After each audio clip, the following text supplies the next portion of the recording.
यहाँ बिल्कुल उल्टी बात हो गई। सीता जी तो प्रणाम कर रही हैं अनसुईया को और अनसुईया उन्हें अनेक आशीष दे रही हैं, लेकिन अत्रि ने ऐसा नहीं होने दिया। अत्रि ने तो सुंदर पुष्पासन बनाकर रम्यम सुशोभनम दिव्यम सर्व सौख्य करम शुभम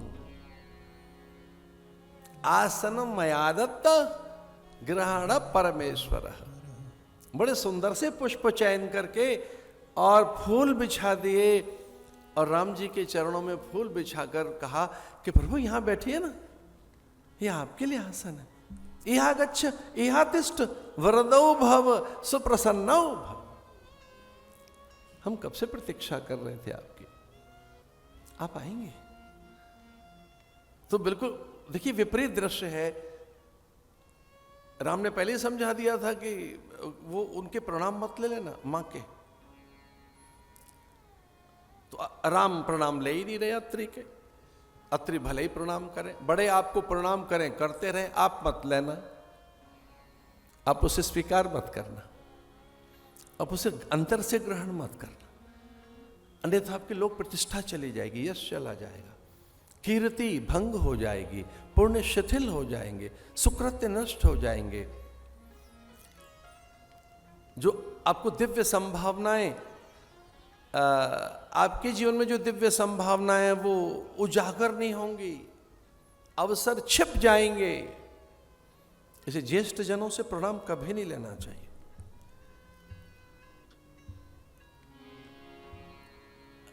राम को प्रणाम कर रहे हैं अत्रि। यद्यपि आज तो समय बहुत ही कम है, लेकिन ये प्रणाम की कुछ पंक्तियां तो आपको सुननी होंगी, बड़ी अद्भुत हैं।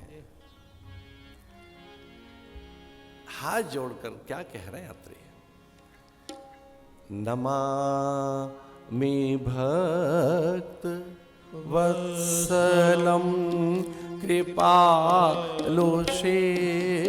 कोमलम, नमामि भक्त वत्सलम कृपालुशील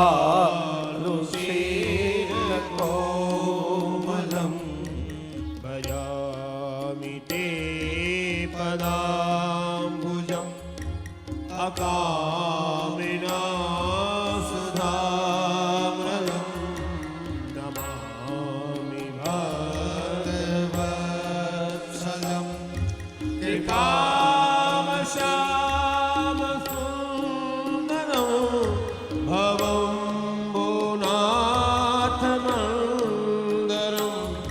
प्रफुल्लकञ्जलोचनं मदादिदोषमोचनं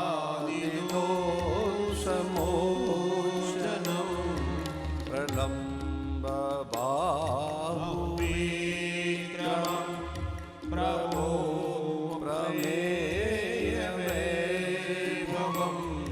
निःसङ्गचापसायकं धरं त्रिलोकनायकं दिनेशमण्डनं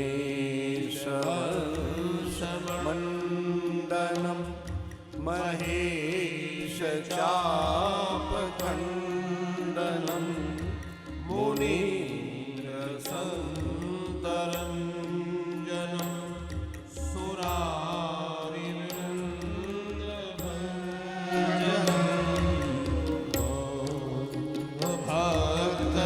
भक्तवत्सलं कृपालुशील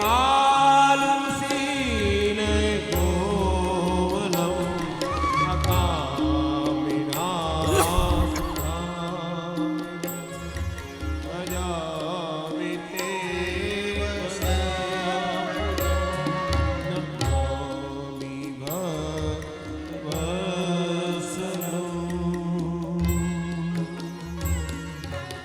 राम ने मना किया, बोले मेरा नित्य का स्वभाव है, चर्या है, प्रकृति है, ये अभ्यास है, अध्यास है, स्वभाव है। कितनी बड़ी बात है। अत्रि कह रहे मेरा स्वभाव है, प्रणाम करो, अभ्यास है, अध्यास है, चरित्र है, चिंतन में है। आचरित, अरे ऐसा आचरण बनाओ कि आप झुके झुके रहे, विनम्र रहे। कि आएगा तब जब विद्या आएगी। जब तक परंपरा का बोध नहीं होगा, संस्कार नहीं होंगे आप में, आप झुक नहीं सकते। इस पूरी रामायण का आज हमने सार बताया आपको। विनय, विनय प्रेमवश भई भवानी, खसी माल मूरति मुस्कानी। विनय एक बड़ी विद्या है। विनय से देव प्रसन्न होते हैं। विनय, ग्रेटिट्यूड, ह्यूमिलिटी एंड बैंड होकर रहो, झुके झुके से रहो। अगर प्रणाम करना सीख गए तो आनंद हो जाएगा। विनय प्रेमवश भई भवानी, पराम्बा प्रकट हो गई। सुनो सिय सत्य आशीष हमारी, पूज ही मन कामना तुम्हारी। जो कुछ भी आपके मन में है सीते, वो प्राप्त होगा। मन चाहे राजो मिले सोबर, सहज सुंदर साबर। करुणा निधान सुजान शील स्नेह, जानत रावरो। अहि भांति गौरे असीस सुनसी सहित ये हर सिद्ध अली। तुलसी भवानी पूज पुनि पुनि मुदित मन मंदिर चल। जान गौरियन को सियहि हर्ष न जाय कहे, मंजुल मंगल मूल बाम अंग फरगन लगे।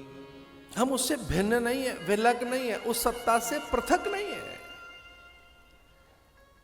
हम ईश्वर से कभी भी पृथक नहीं है। वो देव हम में है ही, पवन प्रकाश के रूप में, अन्न के रूप में, ऊर्जा और रक्त मांस मेद के रूप में, वीर्य और तत्व के रूप में, आत्म सत्ता के रूप में। इसलिए फिर आपको अनुभूति भी होने लगती है कि देव प्रसन्न है कि नहीं। आप अपनी साधना में ये अनुभव करने लगते हैं कि आपकी साधना सही चल रही है। इसे विनय रखिए और स्वभाव बनाइए प्रणाम करने का, शीश झुकाने का, वंदन करने का, उपासना करने का, पुष्पों का चयन करने का, दूर्वा धतुर बिल्व शमी भगवान को अर्पण करने का। सुकोमलता आएगी, सौकर्यता आएगी, सौरस्यता आएगी।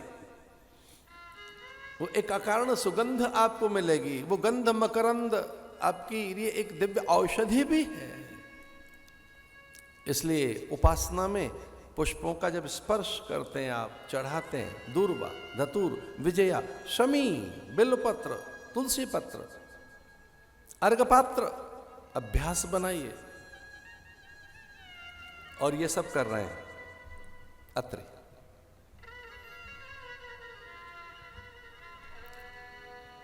अमोघ आशीष प्राप्त हो गए सीता को।